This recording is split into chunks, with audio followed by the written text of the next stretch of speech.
Magandang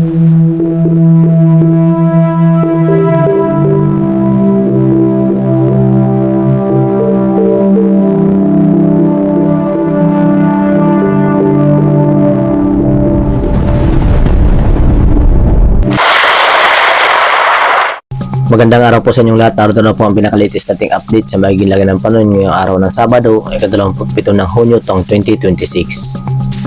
Base nga po sa ating pinaka-satellite image ang bagyong ating minomonitor na may local name na Bagyong Francisco at Gardo ay tuluyan na nga pong lumabas ng ating Tropical Cyclone Information Domain. Samantala, may panibago po tayong low pressure area na mataan dito sa may silangang bahagi ng Visayas, kung saan nga po papasok na nga po ito ng ating Philippine Area of Responsibility sa layong 1,505 km. Silangan po yan ng Visayas. At inasahan nga po natin pagsapit bukas ng umaga ay posible na nga po itong nasa loob na ng ating Philippine Area of Responsibility. At yung sakaling ito ay maging ganap na bagyo sa loob ng ating Philippine Area of Responsibility ay bibigyan po natin ito sa local name na Bagyong Henry. At inasan nga po natin na magdudulot nga po ito ng maulap na papuri na sinasamahan ng mga biglaang buhos ng mga pag-ulan. At base nga po sa ating pinaka-latest track, itong low pressure area na papasok ng ating Philippine Area of Responsibility na posible nga pong pumasok bukas, makikita nga po natin bukas na magdudulot nga po ito ng mga localized thunderstorm, especially dito sa may silangang bahagi ng ating bansa. At inasahan nga po natin pagsapit ng Lunes ng hapon, mas malapit na nga po ito dito sa may silangang bahagi ng Visayas at Bicol region, na magdadala nga po ito ng maulap na papuri na sinasamahan ng mga kalat-kalat na mga pag-ulan na siya nagbabanta naman po sa mga pagbaha sa mga babang lugar, pag-unang lupa sa mga bundok na lugar na dulot nga po ng mga pag-ulan na maaari nating maranasan pagdaan itong low pressure area. At hindi po natin inaalis ang posibilidad na maging ganap na bagyo ito sa loob ng ating Philippine Area of Responsibility. At kung tuluyan maging ganap na bagyo nga po ito sa loob ng ating Philippine Area of Responsibility, ay bibigyan po natin ito sa local name na Bagyong Henry. At pagsapit nga po ng Martes ng umaga ay posible na nga po itong maglandfall dito sa may Visayas. Kaya naman lubos po natin pinaghahanda ang ating mga kababayan, especially dito sa may area ng Eastern Samar, Northern Samar, Biliran, Leyte. Ang mga nabanggit na lalawigan ay lubos po natin pinaghahanda sa posibilidad na paglandfall nga po nitong low pressure area na magdudulot nga po ito ng maulap na papuri na sinasamahan ng mga pag-ulan at mga bugso-bugsong hangin. At inasahan nga po natin, nakikilos nga po ito pahilagang kanluran na posible nga pong dumaan dito sa may area ng Bicol region, kung saan naman pinaghahanda po natin ang ating mga kababayan sa lugar na Sorsogon, Albay, Catanduanes, Camarines Sur, Camarines Norte ay lubos po natin pinaghahanda dahil posible pa nga po dito baybayin ang mga lugar na ito ng low pressure area. Pagsapit po yan ng Miyerkules ng umaga. Tinasan nga po natin pagsapit ng hapon at gabi ay posible na nga po ito nasa Polillo Islands na ito, kaya naman lubos po natin pinaghahanda ang mga nabanggit na lugar sa pagdaan nitong low pressure area. At inasan natin na magdudulot nga po ito ng malawakang mga pag-ulan at maulap na pagturin, kung saan mas mataas ang tsansa ng mga pag-ulan dito sa may silangang bahagi ng ating bansa sa pagdaan nga po nitong low pressure area na ating monitor. At bukod nga po dito sa low pressure area na ating monitor sa may silangang bahagi ng ating bansa na papasok ng ating Philippine Area of Responsibility at posible nga pong maglandfall dito sa may area ng Bicol region, Visayas. May kasunod nga po ito na minomonitor natin sa may silangan din ng ating bansa, kung saan huling namataan sa layong 3,010 km silangan ng Mindanao, kung saan nga po ang minomonitor na natin na tropical depression sa may silangang bahagi ng ating bansa ay nag-intensify pa into tropical storm na may taglay na lakas na hangin na umaabot sa 65 km per hour near the center, samantalang may pagbugso naman ito na umaabot sa 80 km per hour.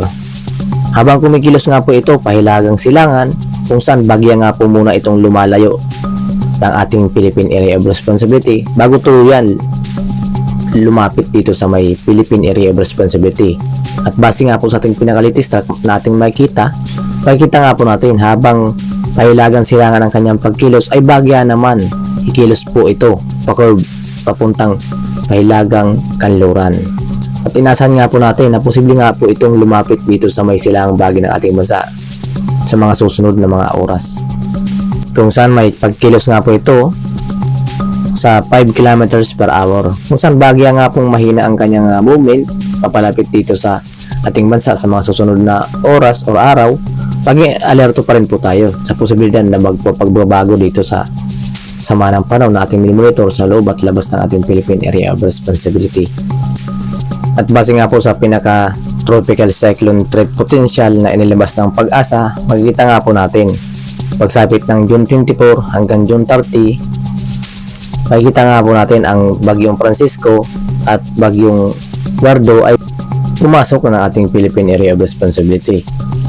kung saan may kasunod nga po itong panibagong sama ng panahon na panibagong low pressure area na atin namang minomonitor ngayon sa kasalukuyan, kung saan posible nga itong dumaan dito sa may Visayas at Luzon, kung saan base naman po yan sa posibleng tahakin ng low pressure area. Pagsapit po yan ng July 1 hanggang July 7, makikita na po natin yung tropical cyclone threat na posible nga pong dumaan dito sa may Visayas, sa may silangang bahagi ng ating bansa patungo dito sa may Luzon area, especially dito sa may area ng Isabela, Apayao, patungo dito sa may Babuyang Group of Islands and Batanes. So dahil makikita rin natin sa pinaka-outlook natin na nagbaba ngayong kanyang track, so posible na nga pong maglandfall dito sa may Visayas and Bicol region patungo dito sa may area ng Bulacan, Metro Manila, Cavite, bago tuluyan makatawid ng ating bansa, especially dito sa may area ng Bicol region. Kasi nga lubos po natin pinaghahanda kung saan posibleng dumaan ang sentro dito sa nasabing area, kung saan nga rin po makita nga rin po natin sa may silangang bahagi ng Philippine Area of Responsibility or sa labas ng ating Philippine Area of Responsibility na may kasunod nga po ito na papasok din nga po. So makikita nga po natin sa pinaka-latest track natin sa pinaka-satellite image ang mga panibagong nasama ng panahon na nabubuo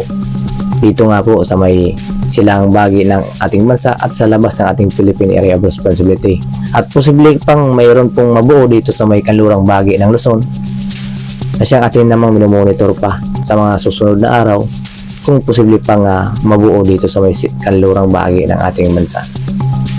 Base po yan sa pinaka-tropical cyclone threat potential na inilabas ng Pag-asa na siya naman nakikita natin na nabubuo na nga po at posible na nga pong dumaan dito sa may silangang bahagi ng Visayas at Bicol region,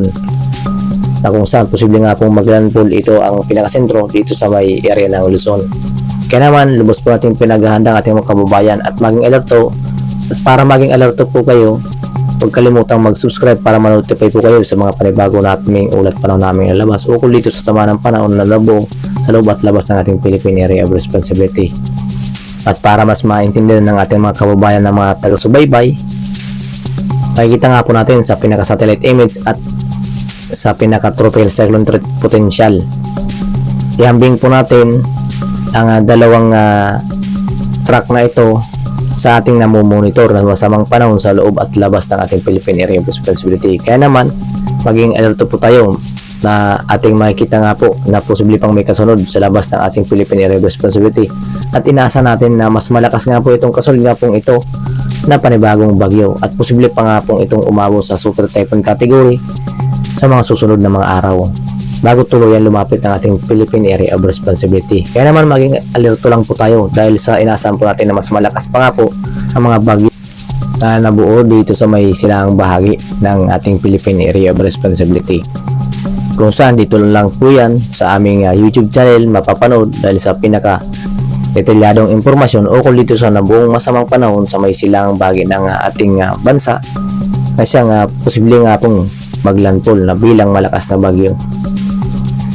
At para naman sa magiging lagay ng panahon yung araw dito sa Luzon, asahan pa rin po natin makakaranas pa rin po tayo ng maliwalas na panahon dito sa area ng Bicol region,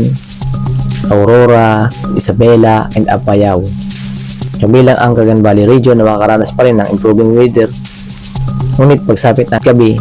posible pong makaranas na rin ng bagyang maulap na papawarin at mga light rains. Samantala dito sa may kanlurang bahagi ng ating bansa, especially dito sa may kanlurang bahagi ng Luzon, makakaranas pa rin ng mga pag-ulan. Especially dito sa may area ng Batanes, Babuyang Group of Islands, Ilocos Norte, Abra, Ilocos Sur, La Union, Pangasinan, Zambales, Bataan, Cavite, Batangas, including Oriental Mindoro, Occidental Mindoro, ay makaranas pa rin ng maulap na papawirin ng sinasamahan ng mga kalat-kalat na mga pag-ulan. Kung saan nga po mayroon po tayong nakataas na weather advisory kung saan posible nga po 50 hanggang 100 mm na mga pag-ulan na maaari nating maranasan. At para naman sa magiging agwat ng temperatura dito sa may Legazpi, 26 hanggang 33 degrees Celsius, Tuigaraw 26 hanggang 38 degrees Celsius, Lawag 26 hanggang 31 degrees Celsius, Baguio 17 hanggang 23 degrees Celsius, Metro Manila 26 hanggang 31 degrees Celsius, Tagaytay 23 hanggang 30 degrees Celsius ang ating inasa agwat ng temperatura. At para naman sa magiging lagay ng panahon dito sa may Palawan, Visayas, and Mindanao, sa kasalukuyan nga po patuloy pa rin ang epekto ng hanging habagat at siyang magdudulot nga po ng maulap na papulo na sinasamahan din po yan ng mga kalatirat na mga pag-ulan, especially dito sa may area ng Calayan Islands and Puerto Princesa. Kaya naman lubos pa rin po natin pinaganda ang ating mga kababayan sa mga babang lugar na posible nga po ang localized flooding. At para sa magiging agwat ang temperatura dito sa may Puerto Princesa, 26 hanggang 31 degrees Celsius, Calayan Islands 27 hanggang 31 degrees Celsius. At para naman sa magiging lagay ng panahon dito sa may Visayas, dahil nga po sa patuloy pa rin na epekto nitong hanging habagat na siyang umiiral dito sa may kanlurang bahagi ng ating bansa, siyang magdudulot pa rin ng mga pag-ulan dito sa may area ng Antique, Iloilo, Aklan, Capiz, Guimaras, ay posible pa rin makaranas ng maulap na papawirin na sinasamahan ng mga kalat-kalat na mga pag-ulan sa mga nabanggit na lugar. Samantala dito sa labing bahagi ng Visayas, especially dito sa may Cebu, Bohol, Siquijor, ay makakaranas pa rin ng maliwalas na panahon at mga maulap na papawirin, kung saan may fair weather po tayong inasahan sa mga labing bahagi pa ng Visayas. Para naman sa maging agwat ng temperatura dito sa may Tacloban, 26 hanggang 33 degrees Celsius, Cebu 27 hanggang 32 degrees Celsius, Iloilo 25 hanggang 33 degrees Celsius, Iloilo 25 hanggang 30 degrees Celsius ang ating inasa agwat ng temperatura. At para naman sa maging lagay ng panahon dito sa may Mindanao, sa kasalukuyan nga po makakaranas pa rin po tayo ng improving weather kung saan mataas pa rin ang agwat ng temperatura nating inasahan. Dahil sa maliwalas pa rin ang ating panahon na makaranas ng mainit na temperatura dito sa may area ng Zamboanga Peninsula na umaabot sa 25 hanggang 34 degrees Celsius, Cagayan de Oro 24 hanggang 33 degrees Celsius, Davao Region 25 hanggang 32 degrees Celsius ang ating inasahan agwat ng temperatura, kung saan po improving weather po ang ating inasahan sa buong bahagi ng Mindanao. Sa kasalukuyan nga po yan. Ngunit maging alerto pa rin po tayo sa mga susunod na mga araw at update pa sa mga pagbabago pa sa magiging lagay ng ating panahon sa loob at labas ng ating Philippine Area of Responsibility. At para naman sa magiging lagay ng panahon at sa ating karagatan, sa kasalukuyan nga po wala po tayo nakataas na gale warning sa kahit anong baybayin ng ating bansa. Ngunit iba yung pag-iingat pa rin po dito sa may area ng Batanes, including Babuyang Group of Islands, dahil magiging moderate to rough sea condition pa rin ang ating nasang taas na mga pag-alon. At yun nga po ang pinaka-latest nating update sa magiging lagay ng panahon yung araw ng Sabado, ika-27 ng Hunyo taong 2026. Maraming salamat sa inyong lahat, at kung bago pa lamang kayo sa aming YouTube channel, huwag kaligtaan mag-subscribe para ma-notify po kayo sa mga panibago namin ulat pa na namin nalabas ukol dito sa sama ng panahon sa loob at labas ng ating Philippine Area of Responsibility, kung saan mayroon po tayong monitor ng mga panibagong sama ng panahon. Ingat po tayong lahat at God bless us all.